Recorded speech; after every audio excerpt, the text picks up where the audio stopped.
গল্পটি সবাই মনোযোগ দিয়ে শুনবেন। এক স্কুলের হেডমাস্টার তার স্ত্রীকে সাথে নিয়ে তার এক বড়লোক বন্ধুর বাসায় দাওয়াত খেতে যাবে। সেই হেডমাস্টার তার স্ত্রীকে জিজ্ঞেস করলো, আমার বন্ধুর বাসায় কেউ যদি তোমাকে জিজ্ঞেস করে যে হেডমাস্টার তোমার কি হয়, তাহলে তুমি কি বলবে? হেডমাস্টারের স্ত্রী বললেন, কেন আমি বলবো আমার স্বামী হয়?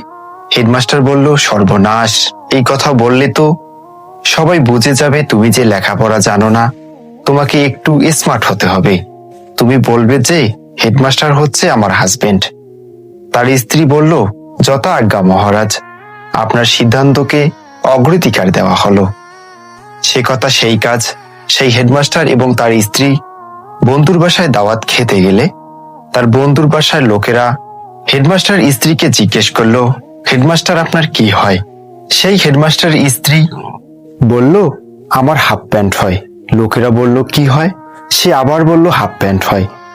একথা শুনে হেডমাস্টারের মাথায় হাত দিয়ে বলল, এই অশিক্ষিত বউ, তুই তো আমার ইজ্জত পামছাড় করে দিলি রে।